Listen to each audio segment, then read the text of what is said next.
मैं अंबेडकर बोल रहा हूँ। दोस्तों, मेरी हार्दिक इच्छा थी कि इस वीडियो को मैं 14 अप्रैल को अपलोड करूं, परंतु स्वास्थ्य कारणों से ज़रा विलंब हो गया। वैसे भी अंबेडकर को जितना भी जब भी याद किया जाए वो कम है। वाकया 21 मार्च यूपी के अंबेडकर नगर के अजयपुर गांव का है, जब अवैध घास फूस से बने घरों पर बुलडोजर एक्शन के दरमियान पहली कक्षा की छात्रा अनन्या जलते घरों के बीच से अपनी किताबों को छाती पर चिपकाए भाग रही थी। यह दृश्य सोशल मीडिया पर खूब वायरल हो गया। मानो अनन्या के ज़हन में डॉक्टर बी.आर. अम्बेडकर आकर कह रहे हों, मैं संपत्ति के अधिकार को तो एक बार छोड़ सकता हूँ, परंतु शिक्षा के मौलिक अधिकार को कतई नहीं छोड़ सकता। Doctor B R. अम्बेडकर, जिन्हें आज़ाद भारत का शिल्पकार यदि कहा जाए तो अतिशयोक्ति नहीं होगी। वे हमारे देश के संविधान निर्माताओं में प्रमुख थे। आज़ादी में हमें जो एक देश मिला, वो देश सदियों की दास्ता की जंजीरों से जकड़ा रहा था, जिसकी आबादी 565 देशी रजवाड़ों की प्रजा बनकर बटी हुई थी, जिनमें जात पात, छुआछूत, कर्मकांड, अंधविश्वास, ऊंच नीच की भावना बड़े गहरे से समाई हुई थी। उस समय राजा और प्रजा को बराबर करना, स्त्री और पुरुष को समानता के अधिकार देना, गरीब और अमीर के मध्य सारी खाइयों को पाटते हुए सभी को बराबरी का दर्जा देना एक अत्यंत चुनौतीपूर्ण तथा दुरूह कार्य था। यही कारण है संविधान सभा की पहली बैठक 13 दिसंबर 1946 को हुई और आखिरी बैठक 26 नवंबर 1949 को संपन्न हुई। यानी 2 वर्ष 11 माह 18 दिन लगे इस संविधान को बनाने में, जिसमें पार्लियामेंट के सेंट्रल हॉल में 11 सत्र हुए। विभिन्न देशों में प्रतिनिधि गए और वहाँ के संविधान की बेहतर जानकारी और उसके क्रियान्वयन का अध्ययन करके उन्होंने इस संविधान का निर्माण किया। इनमें डॉक्टर भीमराव अंबेडकर की प्रमुख भूमिका है, क्योंकि वे मसूदा कमेटी के अध्यक्ष भी थे। संविधान सभा में प्रवेश करते समय डॉक्टर अंबेडकर कहते हैं, मेरे मन में जब मैं संविधान सभा में प्रवेश कर रहा था, उस समय यह ख्याल भी नहीं था कि संविधान सभा में मुझे इतना अत्यंत महत्वपूर्ण कार्य करने के लिए मुझे चुना जाएगा। मैं तो सिर्फ अछूत कल्याण के लिए ही संविधान सभा में आया था। प्रारूप समिति के अध्यक्ष के रूप में जब मेरा चुनाव हुआ, तब तो मेरे आश्चर्य की कोई सीमा नहीं रही। जबकि संविधान सभा में प्रवेश करने के लिए मुझे काफी जद्दोजहद करनी पड़ी थी। मेरा चयन महाराष्ट्र के बजाय बंगाल से हो पाया। हालांकि मेरे से बड़े अधिक योग्य तथा अनुभवी लोग भी मसूदा समिति में हैं। सर अलादी कृष्णा स्वामी अय्यर, जिनका मैं उल्लेख करना चाहता हूँ, वो आज हमारी समिति के सदस्य हैं। अंबेडकर के ये शब्द वास्तव में उनके विनम्र स्वभाव के द्योतक थे। अपने बचपन के बारे में संस्मरणों में वे लिखते हैं, मेरे बचपन ही मेरी माँ का निधन हो गया था। मेरे पिताजी सेना के सूबेदार थे। सेना का छावनी महू में रहने के कारण हमारा बाहरी दुनिया से कोई संपर्क नहीं हो पाया था, परंतु जब पिताजी सेवानिवृत्त हुए और हम लोग सतारा आकर रहने लगे, तब हमें छुआछूत भेदभाव के विकराल रूप से सामना करना पड़ा। सरकारी स्कूल में पढ़ते हुए मुझे 6-6 दिन तक पानी पीना को नहीं मिलता था। जब मास्टर जी चपरासी को भेजते, वो नल चलाता और मैं पानी पी पाता। गांव में कोई हमारी हजामत बनाने को तैयार नहीं था। बड़ी बहन हम चारों भाइयों की हजामत बनाती। पेशवा काल में तो और भी बुरी हालत थी। महार लोगों को जब कपड़े खरीदने होते, तब कपड़ों को दूर से ही देखना पड़ता था। दुकानदार कपड़ा दुकान से हिलाकर दिखाता था। दाम दूर से ही पूछने पड़ते थे। कपड़ा खरीदने के बाद उस पर पानी डाला जाता था और फिर कपड़े को कीचड़ से घिसा जाता था। कारण अछूतों को नया कपड़ा पहनना वर्जित था। अछूतों को अपनी पहचान के लिए हाथ में काला धागा भी बांधना पड़ता था। मगर अंग्रेजी राज में सेना में नौकरी के कारण हिंदू समाज में क्रांति आ गई। जिन महान महार चर्मकार को मराठा छूते तक न थे, वही सेना में मराठे जब महार सूबेदारों के सामने आते तो झुककर सलाम करना पड़ता था। शायद मैं चरवाहा भी हो गया होता, मगर मेरे पिताजी को लगता था मैं पत्थर तोड़ने का काम न करूं। वे कबीरपंथी साधु थे और उतने ही विद्या प्रेमी, और वे ईस्ट इंडिया कंपनी के फौजियों के बच्चों को पढ़ाने का काम करते थे। मुझसे वे कहते थे, देखो द्रोणाचार्य ब्राह्मण और निर्धन थे, फिर भी वे महान योद्धा थे। हम गरीब जरूर हैं, परंतु तू विद्वान क्यों नहीं बन सकता। उनके इन कथनों का मेरे मन पर गहरा प्रभाव पड़ा था। मैं आज जहां तक पहुंचा हूं, जो कुछ भी बना हूं, अपने प्रयत्न व मेहनत के बल पर ही, क्योंकि बचपन में मैं कोई प्रतिभाशाली छात्र नहीं था। मेरे पिताजी का हृदय बहुत विशाल था। मैं जब भी कभी उनसे कोई किताब की मांग करता, तो उनकी जेब में पैसे रहें या न रहें, वे मुझे पुस्तक लाकर दे देते, चाहे बहनों के गहने गिरवी रखने पड़ते। अंबेडकर कहते हैं, मुझे ढोंग बिल्कुल पसंद नहीं।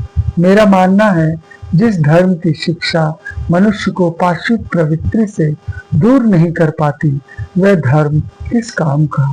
मैंने पिताजी से पूछा, इन धर्म ग्रंथों को पढ़ने से क्या फायदा। तब पिताजी ने कहा, हम अछूत हैं, किंतु रामायण महाभारत के पुरुषों के जीवन चरित्र को पढ़कर हमारे मन से हीन भावना दूर हो जाती है। 19-20 मार्च 1927 महाड़ में चौदार तालाब में पानी पीने के सत्याग्रह में भाषण देते हुए अंबेडकर कहते हैं,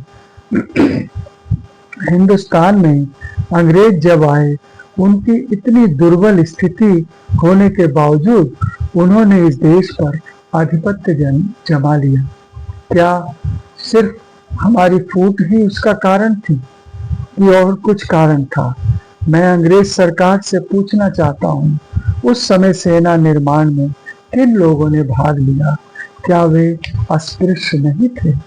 आगे वे कहते हैं, अंग्रेज कितने अवसरवादी हैं। 1914 में जब महायुद्ध का प्रारंभ हुआ, तब उन्हें हमारी जरूरत महसूस हुई और युद्ध समाप्त होते ही पलटनों को बर्खास्त कर दिया गया। किसी समय प्रदेश की सेनाओं में अस्पृश्य भरे पड़े थे। तब यदि हम अपने बच्चों को उच्च शिक्षित किए होते, तो वही बच्चे आज तहसीलदार, कलेक्टर आदि पदों पर बैठकर परिवार और समाज का उत्थान कर रहे होते। इन्हीं अस्पृश्यों को गले लगाकर इतिहास में गुरु गोविंद सिंह जी ने रंगरेटे गुरु के बेटे का दर्जा प्रदान किया था, जिन्होंने फिर बड़े बड़े सूरमाओं के दांत खट्टे कर दिए थे। अंबेडकर लिखते हैं, तालाब का पानी पीने के लिए आप सबको बुलाया गया। चौदार तालाब का पानी पीकर हम अमर नहीं हो जाएंगे। कि जब हम इस तालाब का पानी नहीं पीते थे तब हम मर नहीं गए। तालाब का पानी पीने के लिए जाना इसलिए है, यह बतलाना है कि हम भी दूसरों की तरह इंसान हैं। राम मंदिर प्रवेश मिलने पर हमारे मसाइल तुरंत हल नहीं हो पाएंगे। यह बात नहीं है हम उच्च वर्ण के लोगों को बताना चाहते हैं कि हमारे साथ मनुष्यता का व्यवहार किया जाए। 7 सितंबर 1931 से 1 दिसंबर 1931 तक लंदन में चली दूसरी गोलमेज परिषद में मुख्य विवाद का विषय दलितों के लिए स्वतंत्र निर्वाचन मंडल था। अंबेडकर चाहते थे कि दलितों को भी अलग अल्पसंख्यक मानकर अलग निर्वाचक मंडल तय किए जाएं, ताकि उनकी राजनीतिक आवाज स्वतंत्र हो, वे अपने प्रतिनिधि स्वयं चुन सकें। गांधी जी को यह प्रस्ताव मंजूर नहीं था। उन्होंने इसका कड़ा विरोध किया। उनका मानना था कि हिंदू समाज में इससे विभाजन हो जाएगा। यह विवाद लंबा खिंचता गया। गांधी जी ने 3 बार अंबेडकर को बुलाकर उनका प्रस्ताव पूछा। अंबेडकर अपने प्रस्ताव पर दृढ़ता से कायम रहे। तब गांधी जी ने कहा, आपकी मांगें कैसे पूरी की जाएं?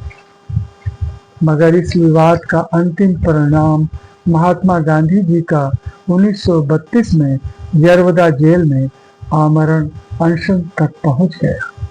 आखिरकार दोनों नेताओं में समझौता हुआ, जिसे पूर्णा पैक्ट के रूप में जाना जाता है। अलग निर्वाचन मंडल की जगह संयुक्त निर्वाचक मंडल पर बात बन पाई और दलितों की सीटें कुछ बढ़ा दी गई। अंबेडकर इस समझौते को अपने जीवन की सबसे बड़ी भूल मानते थे। काश उनकी बात को मान लिया गया होता तो दलितों की आज जो स्थिति है वैसी नहीं होती।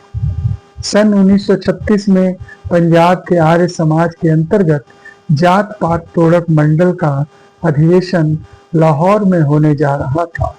तब उसकी अध्यक्षता के लिए डॉक्टर BR अम्बेडकर को प्रस्ताव भेजा गया। इस सम्मेलन में भाषण देने के लिए उन्होंने अपना एक अत्यंत विद्वतापूर्ण शोधपूर्ण व्याख्यान लिखा, जिसका नाम था जाति का विनाश, जिसकी भरपूर प्रशंसा की गई। वास्तव में वह भारतीय समाज में जातिगत उत्पत्ति और उसके कारणों को बड़ी गहराई से विश्लेषण करने वाला व्याख्यान था, मगर वह लेख उस सभा में पढ़ा नहीं जा सकता। अंबेडकर मानते थे जाति व्यवस्था की अवधारणा कहीं न कहीं हमारी धार्मिक धारणाओं पर आधारित है। इन धार्मिक अवधारणाओं को खत्म किए बगैर जाति व्यवस्था को तोड़ना असंभव है। हमारे जितने राजनीतिक संगठन हैं, उन्हें सामाजिक संगठनों का ख्याल रखना ही होगा।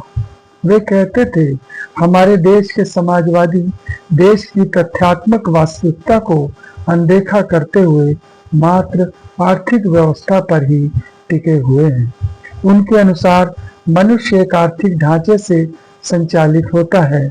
उसकी गतिविधियों और आकांक्षाओं आर्थिक तथ्यों से जुड़ी हुई है। संपत्ति ही एकमात्र शक्ति का स्रोत है। अंबेडकर कहते हैं, धर्म, सामाजिक स्थिति और संपत्ति तीनों शक्ति के स्रोत हैं। कभी कोई हावी हो जाता है, कभी कोई। वे आगे लिखते हैं, पहले सामाजिक व्यवस्था में परिवर्तन किए बिना कोई भी आर्थिक सुधार नहीं लाया जा सकता। समाजवादी यदि क्रांति के पहले जातियों के प्रश्न को हल नहीं कर पाते तो बाद में उन्हें हल करना ही होगा, और पहले करने पर करोड़ों लोग उत्साह से क्रांति में भाग ले सकें। अंबेडकर पर अक्सर यह आरोप लगाया जाता है वह सिर्फ अपनी जाति के कल्याण के लिए ही संघर्ष कर रहे थे, जबकि इसमें सच्चाई नहीं है।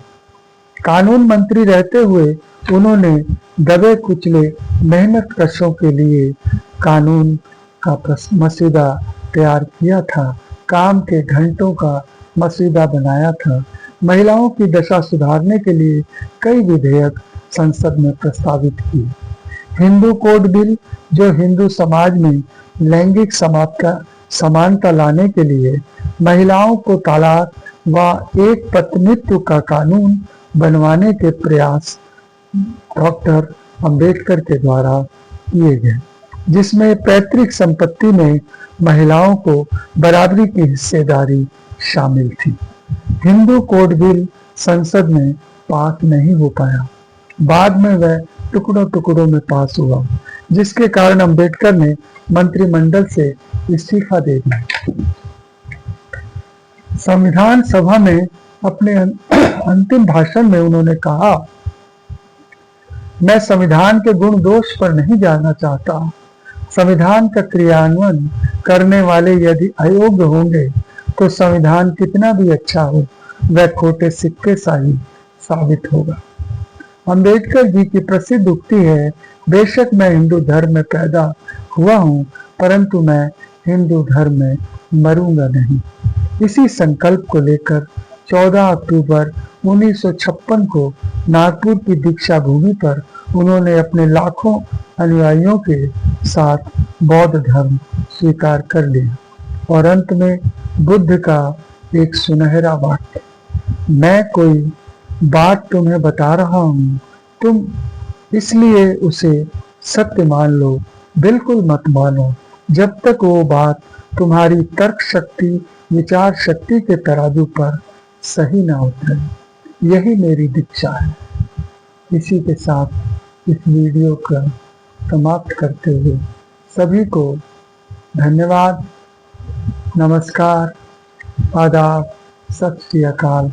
वीडियो यदि अच्छा लगा हो तो इसे लाइक और सब्सक्राइब अवश्य करें।